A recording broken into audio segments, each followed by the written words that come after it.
मित्रांनो नमस्कार. माझं नाव राजेश मेघे. मी आपल्यासमोर एक गोष्ट सादर करीत आहे. अंधाराचं गाव. लेखक स्वाती राजे.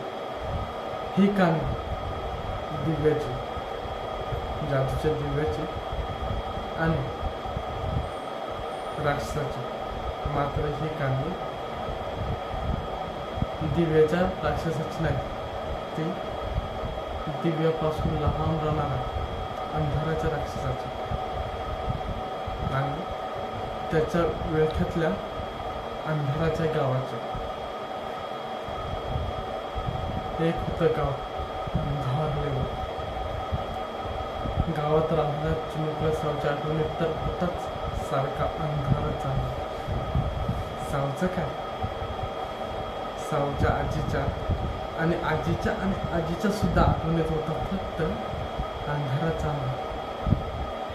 इकडे आणणार, तिकडे आणणार, मागे आणणार, समोर आणणार, खाली आणणार, वर आणणार, बाहेर आणणार, आताही आणणार. पण मग चालले तरी कसं गाव, बरोबर आहे ना? तर गोष्ट अशी की अंधाराच्या गावात पुरुषांना मुली होता अंधारात बघायला तिसरा डोळा. पण बायकांच्या वरती मात्र फक्त कामुकच काळू का. पुरुष बोलायचे मोठ्यांदा उंच उंच स्वरात, पण बायकांचा मात्र स्वर सुटलेला का. पुरुष जायचा आणाला दूर देश शूरपणाने ताला आणि पाणी.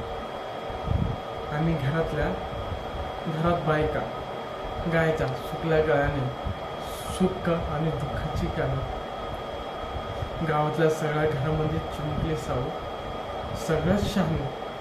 तिला सारखे याची शंका आणि पडायचे प्रश्नही. मग ती अंधारात चापणाऱ्या आजीला विचारायची उत्तर. कधी आजी हसायची तर कधी आई याचं डोळ्यात पाणी. एके दिवशी ती म्हटली आजीला, आजी, पुरुष माणसांनाच का पाहिला अंधारात तिसरा डोळा, बायकांना का सुकला गळा? म्हणजे पुरुष माणसांनाच का अंधारात पाहिला तिसरा डोळा आणि बायकांनाच का सुकळेला गळा? आजी म्हणाली, कसबुच कसलं लक्ष तुझं, देवाने दिलं जास्ती डोकं, त्याचा आम्हा नुसता ताप. धन्यवाद.